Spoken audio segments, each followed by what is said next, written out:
जय श्री निक्रम महाकाल की। सावन का महीना प्रारंभ आज से हो गया है और ये बहुत खुशी की बात है कि पहले में ही सावन में प्रथम दिवस पे ही शिव का वार सोमवार है। ये बहुत ही खुशी की बात है। आज दिनांक 6 जुलाई है और इस सावन में 5 सोमवार आएंगे। वन सोमवार भी इन्हें बोलते हैं। इन सोमवारों का विशेष महत्व है। वैसे तो पूरे सावन में ही शिव साधनाएं करनी चाहिए, लेकिन विशेषकर सोमवार को तो विशेष पूजन करना ही चाहिए। अगर आपके पास पारद शिवलिंग है, विभूषित पारद शिवलिंग है या आपके गुरु से कोई भी शिवलिंग प्राप्त है, उसका पूजन करना ही चाहिए। सावन हर साल आता है, लेकिन हर बार ही नया नया अलग अलग ग्रह नक्षत्र लेकर आता है।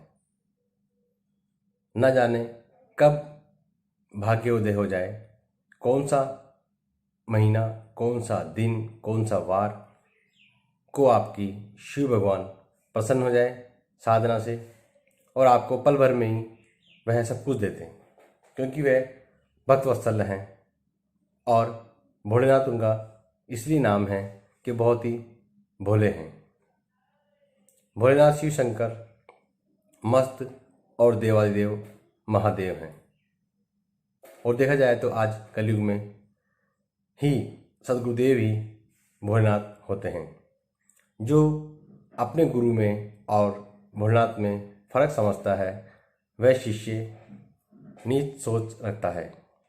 इसलिए सदगुरुदेव ही भोलेनाथ होते हैं। और मैं भी बार बार कहता हूँ आप सभी लोगों से कि भोलेनाथ शिव बन तंत्र मंत्र ज्ञान दिया। जब सदगुरुदेव हमें तंत्र मंत्र का ज्ञान देते हैं, तब उस समय वह भोलेनाथ के रूप में ही हमें वह ज्ञान देते हैं। गुरु किसी शरीर को नहीं कहा गया है। गुरु जो उनके अंदर आत्मा के साथ जो ज्ञान बैठा है, उसे कहा गया है। उस चेतना को कहा गया है जो चेतना पुंज उस ब्रह्म तत्व से जुड़ी हुई रहती है, जो समस्त देवताओं में शिरोमणि हैं और पल भर में प्रसन्न होने वाले हैं, जिनकी साधना भोग और मोक्ष दोनों को प्रदान करने वाली होती है।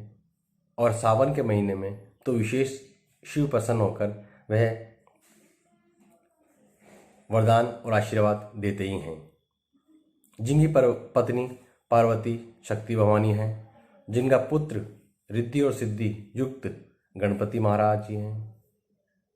एकमात्र भगवान शंकर ही की साधना करने से ही शक्ति और गणेश की साधना करने से ही भगवान शंकर प्रसन्न हो जाते हैं। और इनकी साधना करने से ही इनकी पत्नी और पुत्र दोनों ही प्रसन्न रहते हैं। कोई अभागा व्यक्ति होगा जो भगवान शिव से संबंधित साधना करने में पीछे हटता होगा।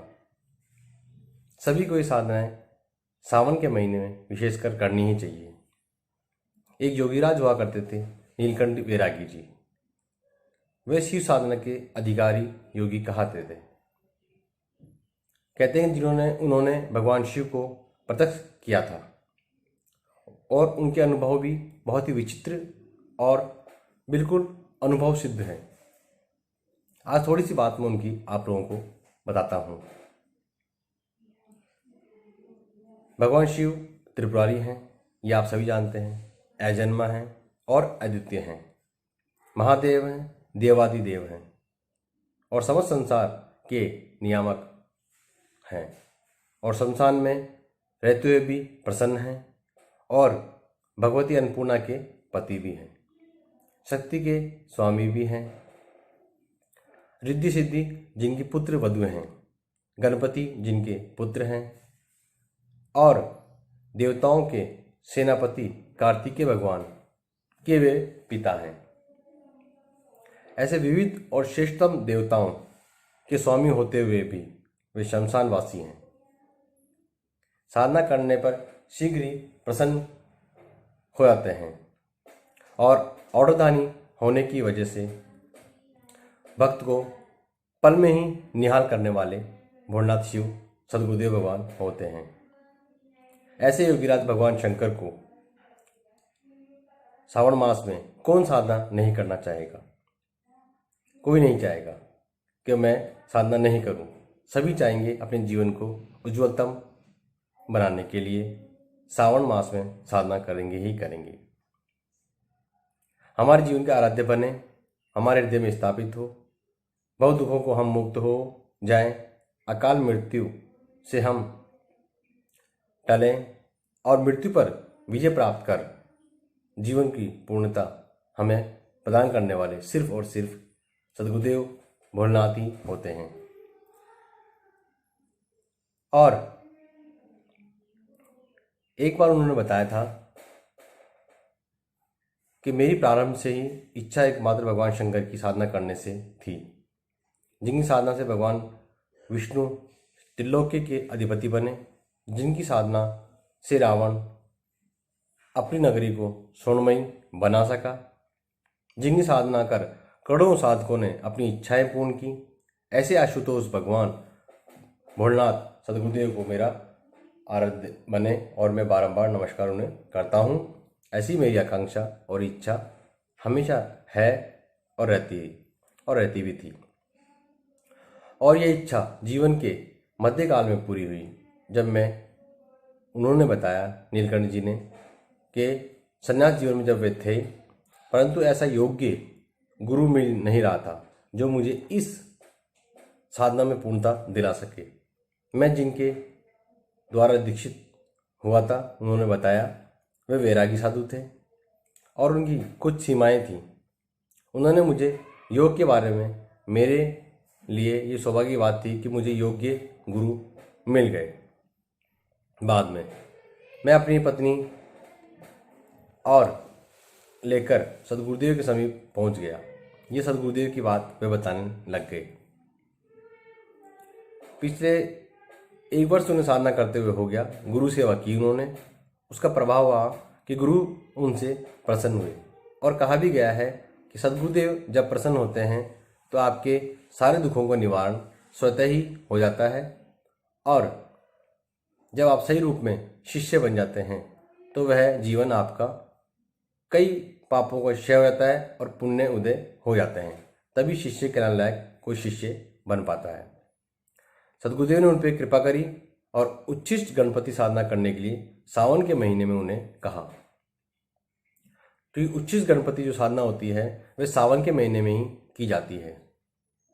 आप भी ये साधना अपने सद्गुरुदेव से प्राप्त कर सकते हैं, और नहीं तो हमारी संस्था स्वयं शक्ति साधक परिवार आध्यात्मिक शोध संस्थान जयपुर से आप साधना का पूरा विवरण प्राप्त कर सकते हैं। इस साधना के बहुत ही दुर्लभ से दुर्लभ, कठिन से कठिन आपकी कोई परेशानी है, वह भी पूर्ण होती ही है।